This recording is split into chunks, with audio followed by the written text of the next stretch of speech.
이어 처음 만나 오전, 오후 두 차례 회담을 진행합니다. 합의문을 공동 발표할지는 합의 내용에 따라 내일 결정됩니다. 결국 가장 핵심적인 부분은 내일 정상 사이의 몫으로 고스란히 남겨져 있습니다. 정상회담 일정 보도합니다. 내일 판문점에는 남북한 군수 내부 4명이 모두 배석하기로 하면서 군사 긴장 완화 논의에 관심이 쏠리고 있습니다. 김정은 위원장의 부인 리설주의 동행 여부는 확정되지 않았습니다. 경찰이 드루킹과 김경수 의원 보좌관의 돈 거래가 인사청탁 대가인지 들여다보고 있습니다. 경찰은 또 김 의원 보좌관 영장에 이어 김 의원에 대한 통신영장과 계좌 압수수색 영장을 검찰이 기각했다고 밝히면서 검경 갈등이 이어지고 있습니다. 경찰의 TV조선 압수수색 시도에 대해 야당은 일제히 비판 언론 재갈 물리기라며 비판했습니다. 법원이 청담동 주식부자 이희진 씨에게 불법 주식 거래와 사기 혐의로 징역 5년과 벌금 200억 원의 중형을 선고했습니다. 인기 휴양지인 보라카이 섬이 환경 정화 작업을 위해 오늘부터 6개월간 폐쇄됩니다. 필리핀 당국은 소총으로 무장한 경찰 630여 명을 배치하고 시위와 테러 대비 훈련도 시작했습니다.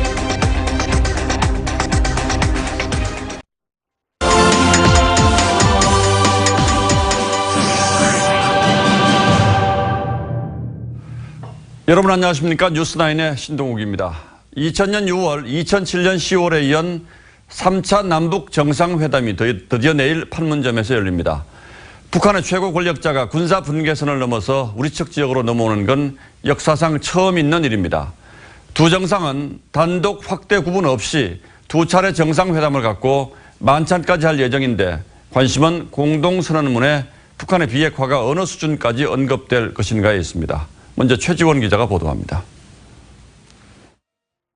문재인 대통령과 북한 김정은 위원장이 내일 오전 10시 30분 정상회담을 시작합니다. 단독과 확대 회담의 구분 없이 오전과 오후로 나누어 진행합니다. 사상 처음으로 두 정상의 만남부터 정상회담 시작까지 전 세계에 생중계합니다. 청와대는 북한의 비핵화 의지를 명문화하는 것을 이번 회담의 성공 기준으로 제시했습니다. 그것이 한반도의 완전한 비핵화까지 정상 사이에 공감을 이룰 수 있을지 가장 핵심적인 부분은 내일 정상 사이의 몫으로 남북 정상회담은 미북 정상회담으로 가는 징검다리 성격이 강합니다. 이번에 최소한 핵사찰과 핵폐기 검증 합의가 나오지 않는다면 미북 정상회담에서도 구체적인 비핵화 일정을 도출하기 어려워집니다. 문 대통령은 종전선언보다 평화선언을 앞세우자고 지시한 것으로 전해졌습니다. 남북만의 관계 개선이 아닌 미국, 중국을 포함한 새로운 안전보장 방안을 모색하겠다는 뜻입니다. 핵 문제를 제외한 남북 관계에 포괄적인 합의가 나올 수도 있습니다. 대가로 북한은 경제 지원을 요구할 수 있습니다. 임종석 청와대 비서실장은 내일 남북이 합의문을 도출한다면 판문점 선언으로 명명하고 싶다고 말했습니다. TV조선 최전입니다. 문재인 대통령과 김정은 위원장은 내일 오전 9시 반 군사 분계선에서 만나 역사적인 첫 악수를 나눌 예정입니다. 이후 각종 기념 행사와 두 차례 정상회담, 만찬 등의 일정이 하루 종일 이어질 예정인데 저희가 준비한 그래픽 화면과 함께 내일 판문점으로 먼저 가보시겠습니다. 이채현 기자입니다. 북한 김정은 위원장은 내일 아침 전용 벤츠를 타고 72시간 다리를 통과해 통일각을 지나 판문각 앞에서 내립니다. 김 위원장은 군사정전위원회 본회의실과 소회의실, T2와 T3의 이 사이길을 걸어와 발밑에 폭 50cm의 군사분계선을 넘습니다. 문재인 대통령은 미리 기다리고 있다가 김정은 위원장과 악수합니다. 평화의 집 앞 판문점 광장까지 함께 걸어가 함께 국군 의장대 사열을 포함한 공식 환영식에 참석합니다. 평화의 집에서 방명록에 서명하고 기념 촬영을 한 뒤 사전 환담을 합니다. 공식 정상회담은 10시 30분 평화의 집 2층 회담장에 배석자들과 함께 확대 회담으로 시작합니다.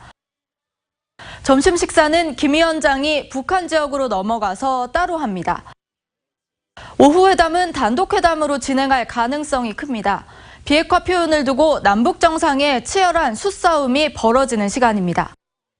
합의문을 마련하면 남북 정상이 함께 발표하는 방안도 거론되고 있습니다. TV조선 이채연입니다. 예, 두 정상은 한국 전쟁이 끝난 해인 1953년생 소나무도 함께 심고 도보다리를 걸으면서 사적인 대화를 나누는 시간도 가질 예정입니다. 행사 하나하나는 한반도의 평화와 번영을 기원한다는 의미를 담고 있습니다. 이어서 김동현 기자가 보도합니다. 문재인 대통령과 북한 김정은 위원장은 점심 식사 뒤 다시 만나 지난 1998년 고 정주영 회장의 소떼 방북이 시작된 곳에서 양 정상은 소나무를 함께 심습니다. 소나무 식수에는 한라산과 백두산의 흙을 함께 섞어 사용하고 식수 후에 김정은 위원장은 한강수를, 문재인 대통령은 대동강물을 주게 됩니다. 두 정상은 또 군사분계선 표식이 있는 도보다리까지 약 300m를 함께 걷습니다. 막간 미니 정상회담 성격으로 친교를 나누는 시간입니다. 오후 정상회담 뒤에 남북 정상은 평화의 집 3층 연회장에서 저녁을 함께합니다.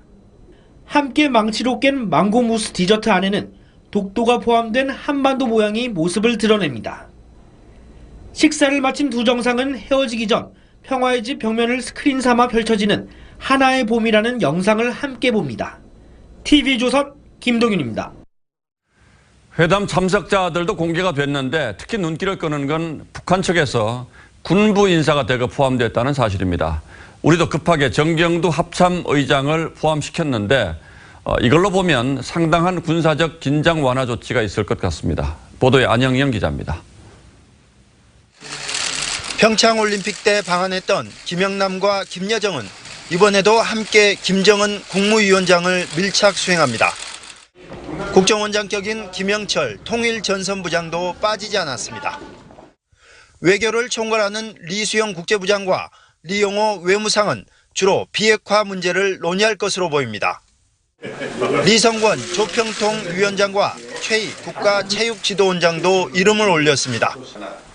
경평 축구와 같은 문화체육교류와 이산가족 상봉 얘기가 나올 전망입니다.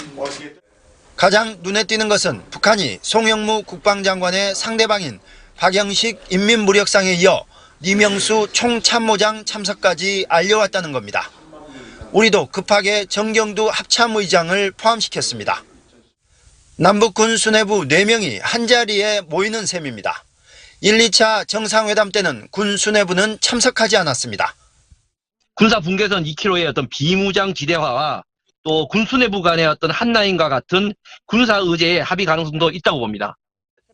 북한의 권력 서열 2위로 꼽히는 최룡해는 수행원 명단에 들지 않아 평양을 지키는 역할을 맡았습니다. TV조선 안형령입니다. 자, 지금 취재 경쟁도 치열한 것 같은데 남북 정상회담 메인 프레스센터가 차려진 일산 킨텍스로 가보겠습니다. 자, 신정훈 기자, 오늘 판문점에서는 오늘까지 리허설, 그러니까 사흘 연속 사전 점검을 했는데 오늘은 어떤 리허설이 있었습니까? 네, 오늘은 세 번째이자 마지막 예행 연습이었는데 문재인 대통령과 정경두 합참의장을 제외한 회담 참석자들이 직접 참여했습니다. 문 대통령 대역을 세워두고 세심하게 동선을 점검했는데요. 두 정상의 친교, 산책 일정이 예정된 만큼 판문점 유엔 사령부 지뢰 제거반이 위험물 탐지 작업을 벌이기도 했습니다. 공식 수행원이 아닌 청와대 장하성 정책실장이 예행 연습에 참여한 점도 눈길을 끌었습니다. 정상회담에서 경제협력론의 가능성이 엿보이는 대목입니다.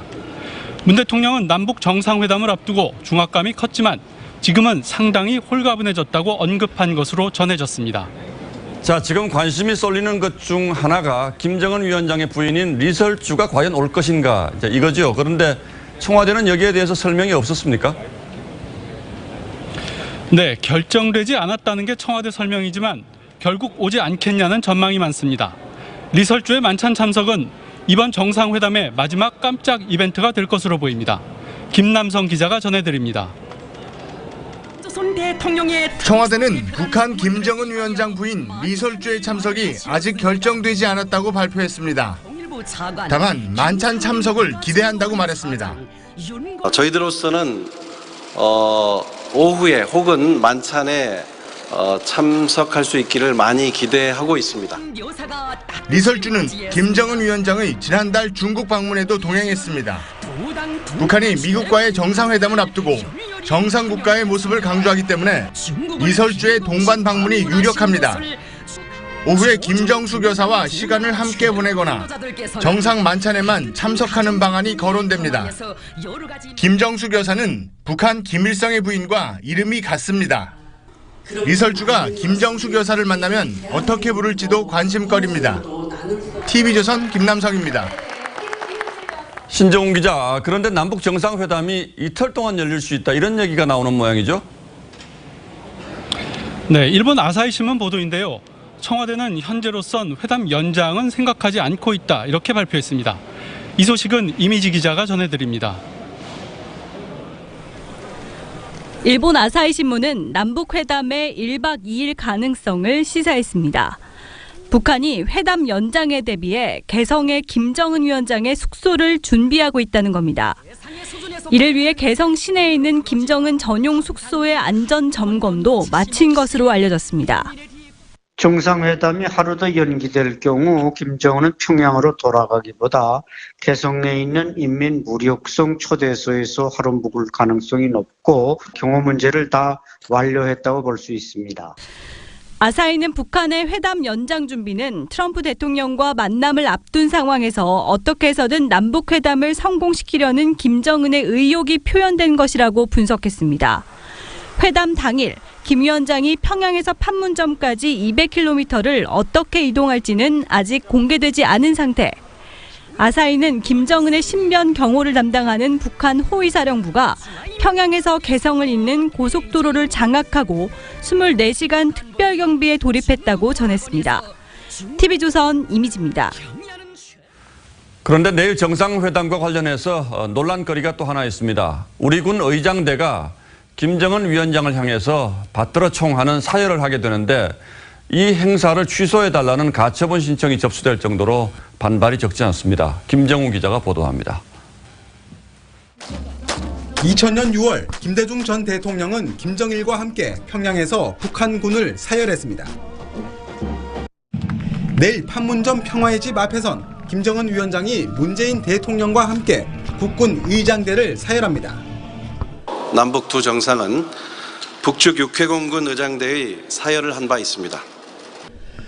청와대 국민청원 사이트엔 20여 건의 의장대 사열 반대 청원이 올라왔습니다.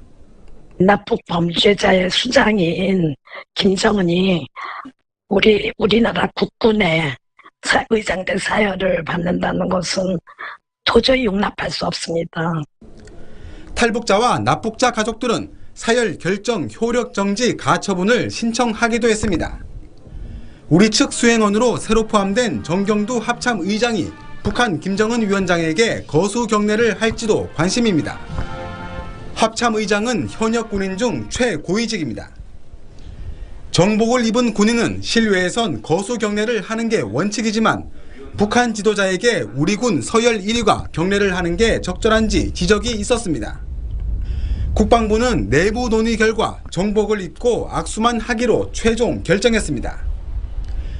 우리의 합참 의장에 해당하는 북한군 총참모장 리명수가 문재인 대통령에게 거수 경례를 할지도 눈여겨볼 대목입니다. TV조선 김종우입니다. 이런 가운데 한미연합훈련인 독수리 훈련은 오늘 끝났고 지휘소 연습인 키 리졸버는 내일 잠시 중단됩니다. 남북 정상회담에 맞춰 북한을 최대한 자극하지 않으려는 의도로 보입니다. 김미선 기자입니다. 한미연합훈련인 독수리 연습이 오늘 종료됐습니다. 독수리 연습은 북한 특수부대 등 적군이 후방에 침투할 경우를 대비해 한미 양국군이 방어작전을 펼치는 야외 기동훈련입니다. 한미군은 지난 1일부터 4주 동안 독수리 연습을 진행한다고 밝혔지만 정상회담을 고려해서 종료 날짜를 구체적으로 제시하진 않았습니다. 연합연습 일정에 대해서 결정할 권한을 가지신 분들의 협의하에 결정될 사항임을 제가 지휘소 연습인 키 리졸브 훈련도 5월 3일까지 이어지지만 정상회담이 열리는 내일 하루 모든 일정을 중단합니다. 미국 측은 남북 정상회담 전까지는 북한을 자극하지 않겠다는 우리 정부의 의사를 존중했지만 다음 달부터는 상황이 달라질 전망입니다. 한미 공중 전투 훈련인 맥스 썬더 훈련을 매우 강도 높게 실시할 것으로 보입니다. 미군 관계자는 미북 정상회담을 앞두고 북한에게 조금이라도 저자세로 비춰지는 것을 원하지 않는다며 강도 높은 훈련을 통해 한반도 수호 의지를 보일 것이라고 했습니다. TV조선 김미선입니다. 지난 2000년 첫 남북 정상회담 때 김대중 대통령과 김정일 당시 국방위원장이 평양공항에서 손을 맞잡던 장면 아직도 많은 분들이 기억하실 겁니다. 이번에는 처음으로 북한의 지도자가 우리 쪽으로 내려오게 되는데 과연 어떤 모습이 될지 지금 전 세계 이목이 판문점으로 향하고 있습니다. 오늘의 포커스입니다. 김일성 사진이 걸려있는 평양 순안공항. 북한 주민들의 환호 속에 김정일 국방위원장이 등장합니다. 2000년 6월 13일 오전 10시 27분 김대중 대통령 내외를 태운 전용기가 착륙하고 김 대통령이 모습을 드러냅니다. 트랩을 내려와 김 국방위원장에게 걸어가는 김 대통령. 분단 이후 남북 정상이 처음으로 두 손을 맞잡은 순간입니다. 그동안 은둔의 지도자 이미지를 갖고 있던 김 국방위원장은 16살 연상인 김 대통령을 깍듯이 예우했습니다. 북한군 의장대 사열을 준비한 데 이어 김 대통령과 같은 차량에 타는 건 파격의 연속이었습니다. 7년 뒤 노무현 대통령은 국가원수로서는 처음으로 걸어서 군사분계선을 넘었습니다. 제가 다녀오면 또 더 많은 사람들이 다녀오게 될 것입니다. 그러면 마침내 이 금다선도 점차 지워질 것입니다. 노 대통령 내외가 넘은 이 노란 선은 군사분계선이 명확치 않아 임시로 표시해놓은 선이었다고 하는군요. 남측 대통령을 두 번째로 만나는 김정일 국방위원장은 이번에도 깜짝 영접을 나왔습니다. 하지만 7년 전보다는 다소 차분한 모습이었습니다. 두 손을 맞잡고 격하게 악수했던 것과 달리 노 대통령이 다가올 때까지 기다렸다 한 손만 내밀어 악수했습니다. 사열을 하는 동안에도 굳은 표정을 짓고 있었는데 이를 놓고 당시 언론들은 건강 이상설, 협상 우위를 위한 전략 등 다양한 추측을 내놓기도 했습니다. 11년 만에 찾아온 세 번째 첫 만남의 순간. 이번엔 판문점 군사분계선을 표시한 콘크리트 턱을 사이에 두고 31살 연장자인 문재인 대통령이 김정은 국무위원장을 맞습니다. 두 정상이 한 손으로 악수를 할지, 두 손을 맞잡을지, 아니면 파격적으로 포옹하는 장면이 연출될지 두고두고 기억될 역사의 한순간에 전 세계의 시선이 쏠리고 있습니다. 뉴스9 포커스였습니다. 뉴스9은 내일 이번 정상회담을 생생히 전하기 위해서 도라산 남북 출입국 사무소 현장 스튜디오에서 2시간 동안 특집 방송으로 진행됩니다. 아울러 TV조선은 내일 아침 7시 반부터 역사적인 남북 정상회담을 15시간 연속으로 릴레이 생방송할 예정입니다. 많은 시청 부탁드립니다.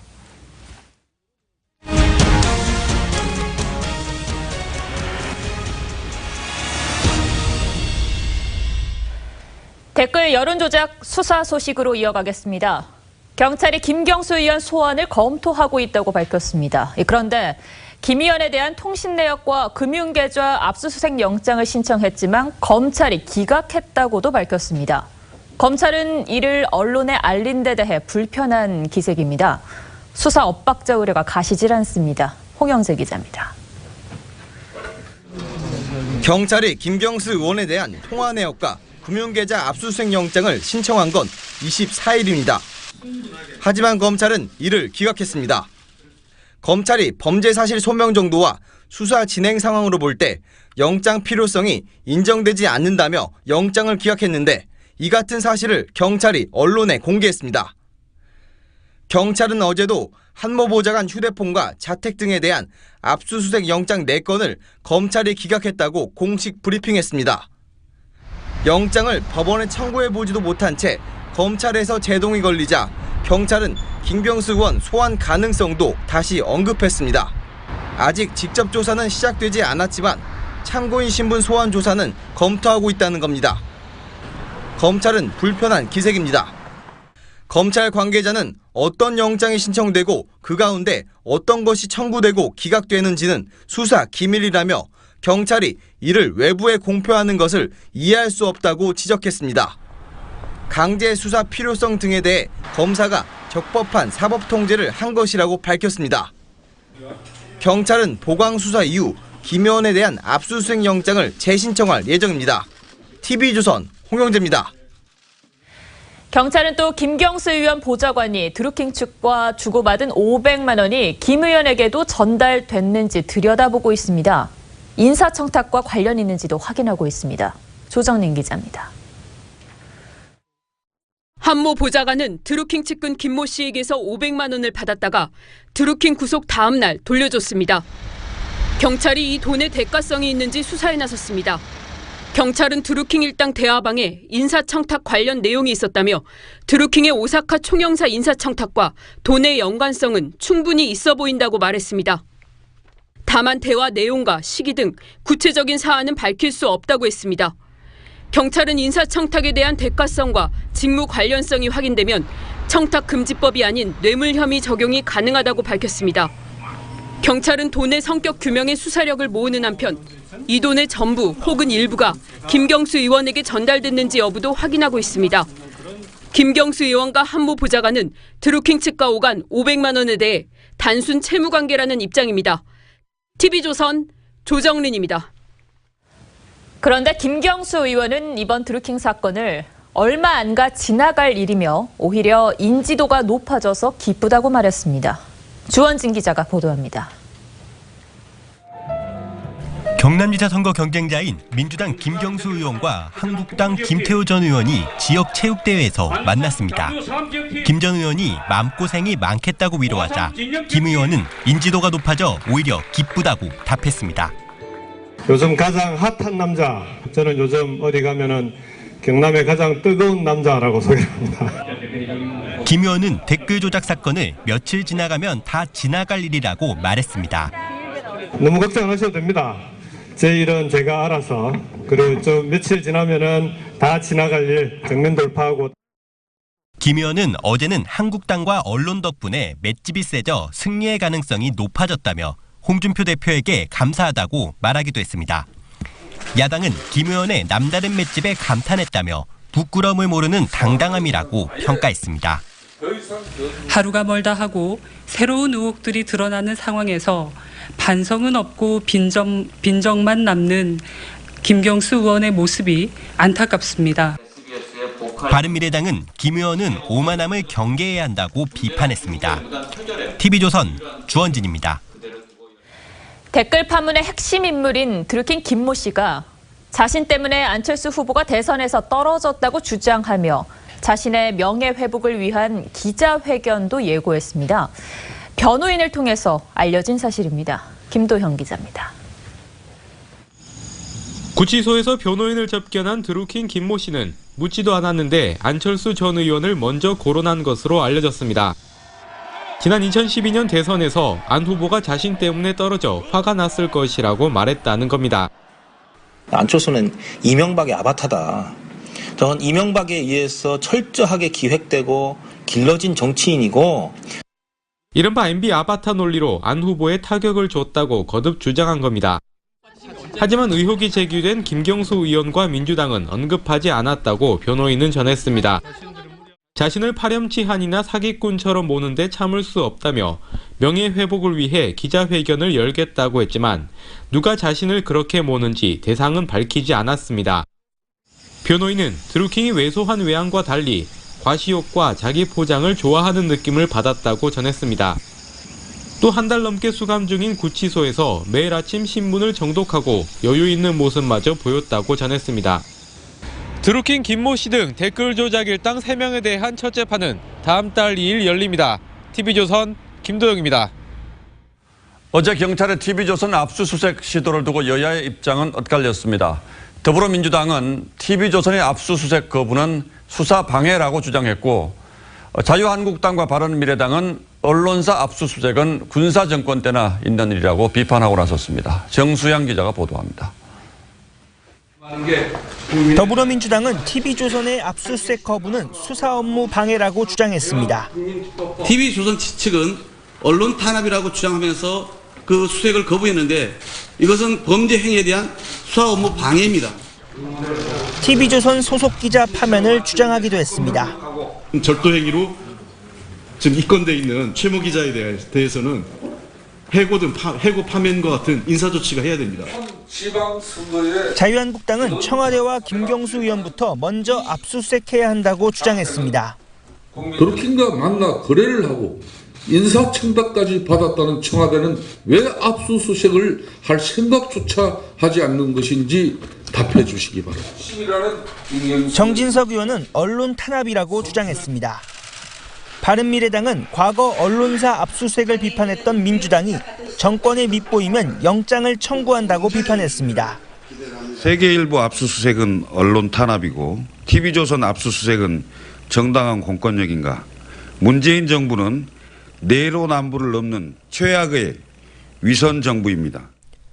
안철수 서울시장 후보는 언론사 압수수색은 언론 출판의 자유를 침해하는 반헌법적 행위라고 지적했습니다. TV조선 정수양입니다. 국제언론인협회 IPI도 어제 경찰의 TV조선 압수수색 시도에 대해서 명백한 언론 탄압이라는 입장을 밝혔습니다. 한국기자협회는 현 정부에 유리하지 않은 언론의 드루킹 사건 보도를 위축시키려는 의도라고 비판했습니다. 보도에 정운섭 기자입니다. 국제언론인협회 IPI가 경찰의 TV조선 압수수색 시도 비판 성명을 발표했습니다. IPI 바바라 트리온피 국장은 경찰의 보도국 압수수색은 언론의 자유를 침범하는 기본권과 마찰을 일으키기에 매우 민감한 문제라면서 언론이 가지고 있는 정보들이 보호되어야 하고 기본권인 언론의 자유를 침범하지 말아야 한다고 말했습니다. IPI는 주 오스트리아 한국 대사관 측에 경찰의 TV조선 압수수색 시도는 명백한 언론 탄압이라는 내용의 항의 사안도 전달한 걸로 알려졌습니다. 한국기자협회도 경찰의 압수수색 시도는 언론의 자유를 위협하는 행위라고 비판했습니다. 또 정보 유출 여부 조사를 하겠다는 경찰 주장은 현 정부에 결코 유리하지 않은 언론의 드루킹 사건 보도를 위축시키려는 의도라고 해석했습니다. 정규성 한국기자협회장은 앞서 경찰이 TV조선 압수수색을 시도하는 현장을 지키며 기자들의 저지를 응원했습니다.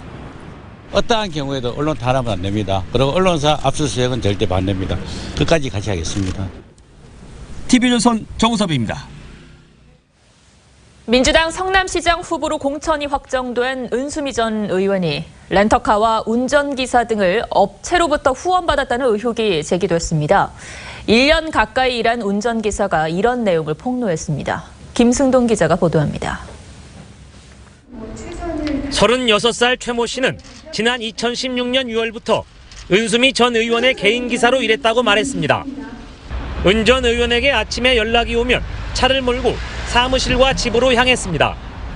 주요 행선지도 뚜렷하게 기억합니다. 중앙대 강의를 하셨어요. 그리고 라디오가 고정이 2개가 있었어요. TBS 시사자키랑 교통방송. 일정이 끝날 때까지 기다렸다가 은 전 의원을 차에 태워 다시 지역구로 되돌아갔습니다. 주요 일정을 메일로 공유하는 등 비서 역할을 하기도 했습니다. 이런 대가로 최 씨는 월 200만 원의 급여와 기름값 등 차량 유지비를 받았습니다. 안녕하세요. 그런데 이를 지급한 사람은 은 전 의원이 아닌 성남에 있는 한 무역회사였습니다. 그냥 급여는 에서 나오니까 그냥 해보자. 월급이 12월서부터가 안 들어왔어요. 은 전 의원 측은 자원봉사인 줄 알았다고 해명했습니다. 차량 자원봉사 해준다고 해서 그거를 한 거 외에는 없는데 그 자원봉사자가 뭐 따로 월급을 받았다 뭐 이런 내용은 오늘 처음 듣는 얘기여서. TV조선은 은 후보의 해명을 직접 듣기 위해 여러 차례 연락했지만 답장이 오지 않았습니다. TV조선 김승돈입니다. 네, 강원 정선의 한덕철광에서 발파 작업 중에 갱도가 무너지는 사고가 났습니다. 근로자 3명이 숨지고 3명이 다쳤습니다. 취재기자 연결해서 자세히 알아보겠습니다. 이승훈 기자, 현재 어떤 상황입니까? 네, 오늘 낮 4시쯤 강원 정선군 한덕철광에서 갱내 붕괴 사고로 근로자 6명이 돌더미에 매몰됐습니다. 이 사고로 64살 서모 씨 등 3명이 숨지고 55살 김모 씨 등 3명이 다쳐 치료를 받고 있습니다. 이들은 갱구에서 5km 들어간 수직갱도 500m 지점에서 발파 작업을 하다 사고를 당한 것으로 알려졌습니다. 사고 당시 갱도 안에는 근로자 14명이 있었습니다. 이 가운데 8명은 사고 직후 스스로 탈출한 것으로 전해졌습니다.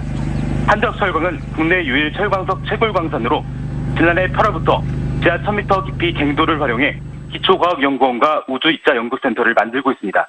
경찰은 광산 측이 안전규정을 지켰는지 등 사고 원인을 조사하고 있습니다. 지금까지 강원 정선에서 TV조선 이승훈입니다.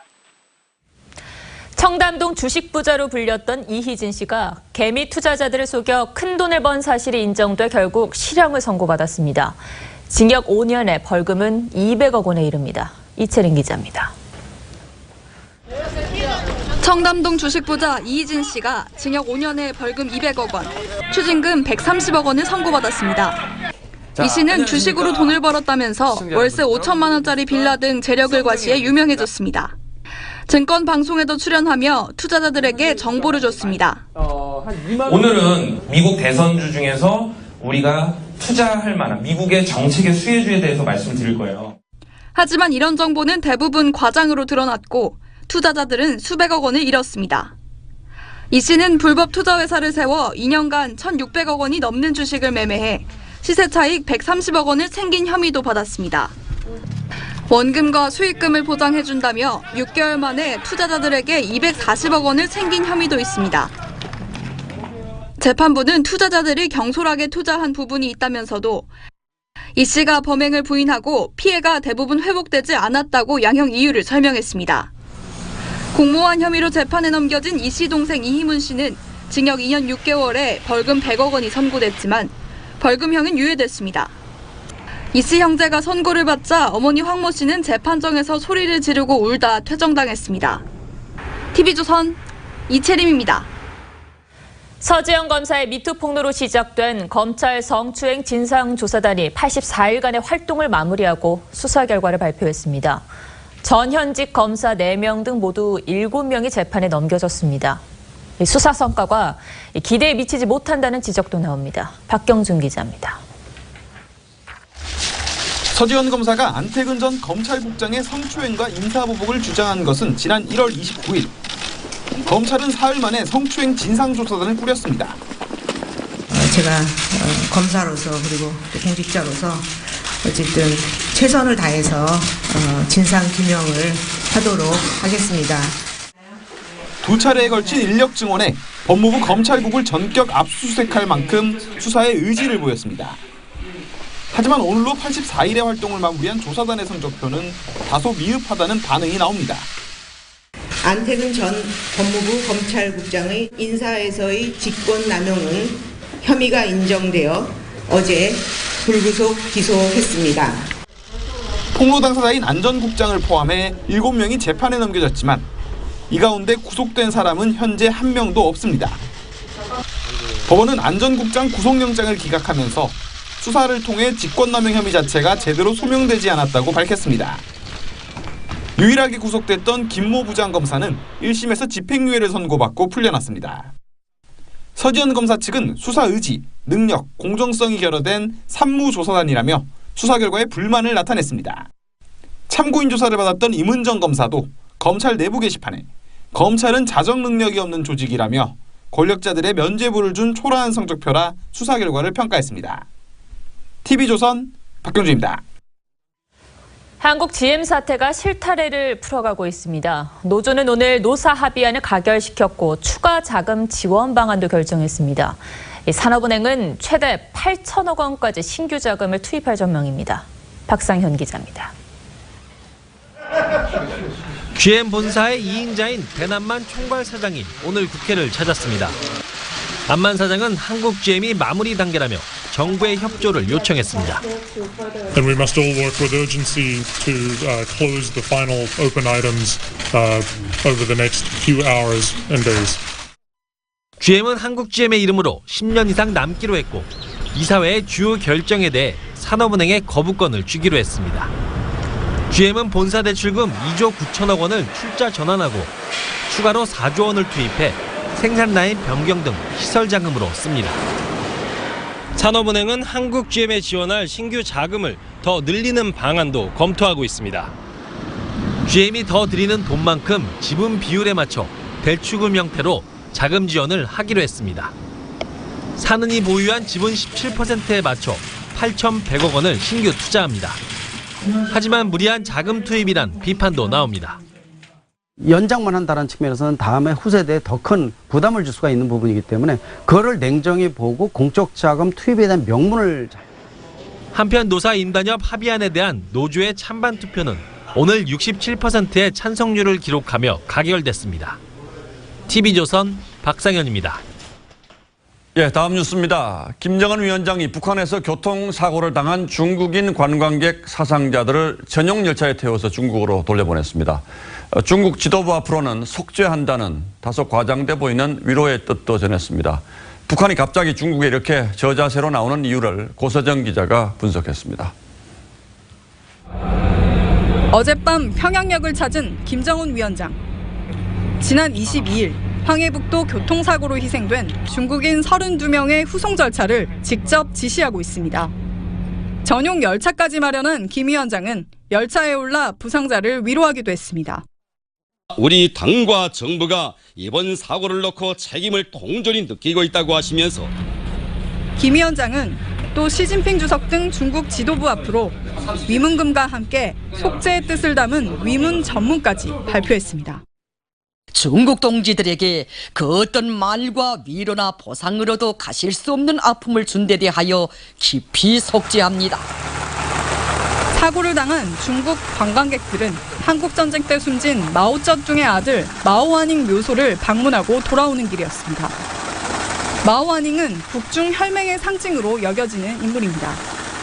김 위원장이 이처럼 이례적으로 강도 높은 사과를 하는 건 이 사고가 북중 관계 개선에 미칠 파장을 최소화하기 위한 노력으로 보입니다. TV조선 고서정입니다.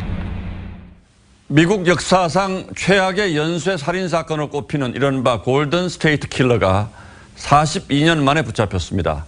수없이 많은 성폭행과 살인을 저지른 희대의 살인마는 잡고 보니 전직 경찰이어서 미국 사회가 충격에 빠졌습니다. 송지욱 기자가 보도합니다. 혼자 있는 여성의 집을 골라 강간과 살인 행각을 벌여온 미국의 골든 스테이트 킬러. Someone was running down the hall.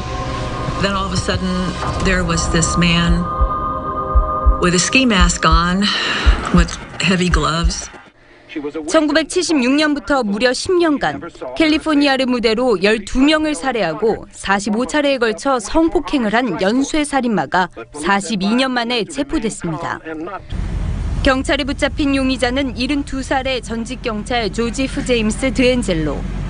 미궁에 빠진 사건의 단초가 된 건 두 곳의 살인 현장에서 나온 DNA가 결정적이었습니다. We were able to get some discarded DNA. And we were able to confirm what we thought we already knew, that we had our man.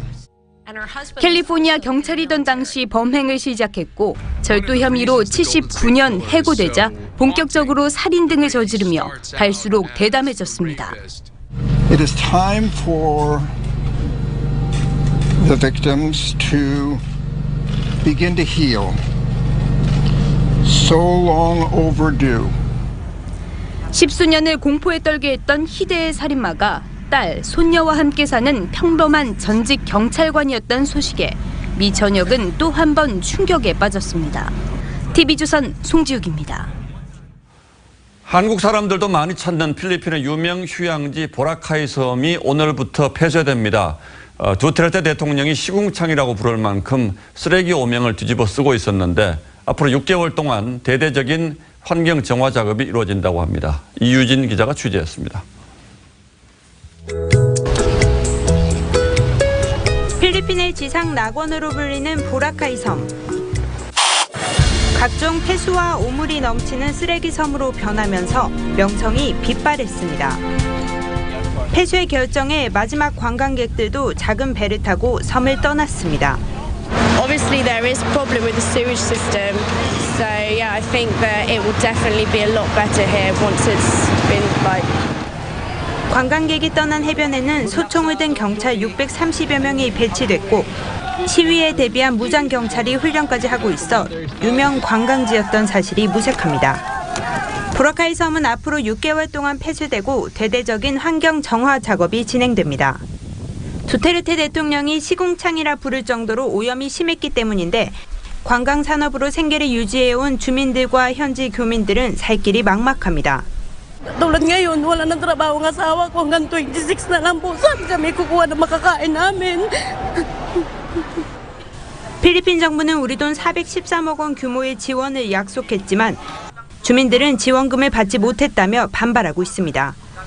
TV조선 이유진입니다. 피아니스트 임현정 씨가 한 국제 피아노 콩쿠르 대회 심사위원직에서 스스로 물러났습니다. 심사 결과를 인정할 수 없다는 이유입니다. 이번 일로 콩쿠르 심사의 공정성 논란이 일고 있습니다. 박소영 기자가 보도합니다. 유럽의 한 국제 피아니스트 콩쿠르에서 심사위원이었던 피아니스트 임현정 씨가 위원직을 자진 사임했습니다. 임 씨는 소셜미디어에 올린 글에 콩쿠르가 얼마나 비예술적인지 봤다며 사흘 만에 사임했다고 적었습니다. 임 씨는 악보 몇 페이지를 아예 연주조차 않고 건너뛴 경연자가 결선 진출자로 뽑혔다며 이 경연자가 콩쿠르 심사위원장의 제자였던 사실을 알게 됐다고 폭로했습니다. 심사위원 간 불필요한 침묵도 지적했습니다. 심사위원장과 심사위원 간의 친밀함에서 보이지 않는 압력이 발생할 수 있다는 주장입니다. 임 씨는 콩쿠르 이름은 밝히지 않은 채 부당한 문제가 많이 쌓여왔다면서 개선 필요성을 강조했습니다. 심사위원과 제자 간의 친분 관계라든지 스승과 제자 사이라든지 민족 간의 문제, 나라 간의 문제 이런 것들은 계속 있어 왔어요. 차제에 이런 일들은 좀 제고가 돼야 되는. 임현정 씨는 한국인 최초로 빌보드 클래식 차트와 아이튠스 클래식 차트 1위를 차지한 클래식계 스타로 유튜브 연주 영상으로도 이름을 알렸습니다. TV조선 박소영입니다. 프로농구 최초의 외국인 귀화 선수 라플리프 우리 이름으로 라거나 선수의 행선지가 모비스로 결정됐습니다. 한국 생활을 시작했던 친정팀으로 복귀하게 됐습니다. 박상준 기자입니다. 팀 이름이 적힌 공을 추첨기에 각각 40개씩 집어넣습니다. 요란하게 튀던 공 하나가 마침내 출구로 쏙 빠져나왔습니다. 울산 현대 모비스가 추천되었습니다. 지난 1월 한국 국적을 얻은 라틀리프만의 특별한 드래프트입니다. 계약 기간이 3년으로 길고 연봉과 에이전트 등 드는 비용만 연간 100만 달러. 다른 외국인 선수 몸값도 60%밖에 쓸 수 없어 SK와 KCC, 모비스 세 팀만 신청했습니다. 좋은 경험과 추억을 같이 했던 선수가 다시 또 저희 팀에 돌아오게 돼서 그런 부분에 있어서 상당히 반갑고 기쁘게 생각합니다. 라틀리프는 말이 필요 없는 국내 최고 외국인 선수입니다. 2012년 한국 땅을 처음 밟은 이후 3년간 모비스 유니폼을 입고 팀의 3연패를 이끌었습니다. 현재 미국 버지니아에서 휴가 중인 라틀리프는 친정팀 복귀를 크게 반겼습니다. I'm looking forward to, getting back and seeing you all again, and let's try to win some more championships. 라틀리프를 품에하는 모비스는 이종현과 함께 국가대표 트윈타워 라인업을 구축하게 됐습니다. 만수 유재학 감독의 지도력에 날개를 달아줄 최정상급 정통센터 둘을 보유한 모비스. 새 시즌을 손꼽아 기다리고 있습니다. TV조선 박상준입니다.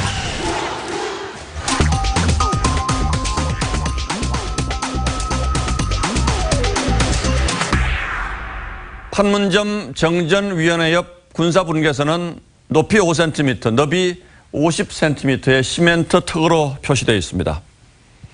1978년 북한에서 떠내려온 어민들이 송환돼 이 턱을 넘자마자 옷을 모두 벗어던졌습니다. 우리가 준 구두와 선물도 팽개치고 맨발의 속옷바람으로 돌아갔습니다. 놀랍다 못해 연민이 솟는 장면이었죠. 그래서 2000년대부터는 원래 입고 왔던 옷을 입혀서 보냈지만 선물 버리기는 여전합니다. 불과 5cm의 턱이 가른 남북 사이가 그렇게나 멀고 다른 겁니다. 이 시멘트 분계선을 남북 고위 당국자가 처음 넘은 건 1990년 서울과 평양을 오가며 열린 총리회담 때였습니다. 그리고 2007년 노무현 대통령이 판문점 차도에 분계선을 건너서 이렇게 평양으로 넘어갔습니다. 김정일은 두 대통령을 불러들이면서 답방을 말했지만 답방 대신에 핵개발로 대답했습니다. 그런 북한의 최고 지도자가 판문점 시멘트 턱을 걸어서 넘어오리라고는 한 달 전까지만 해도 상상도 못했습니다.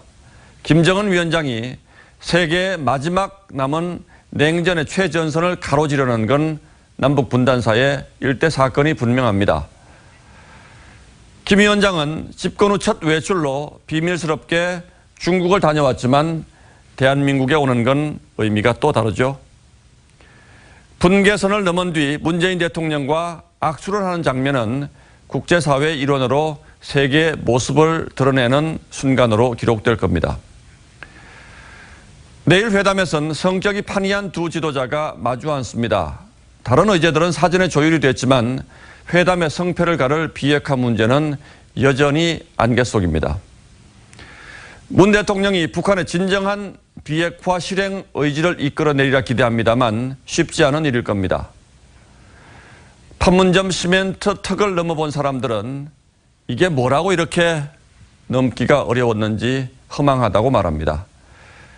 모쪼록 내일 정상회담이 보여주기식 이벤트가 아닌 한반도 평화를 위한 진정성 있는 결실이 맺어지는 자리가 되기를 기대하겠습니다. 4월 26일 앵커의 시선은 분계선 넘는 북한의 최고 지도자였습니다.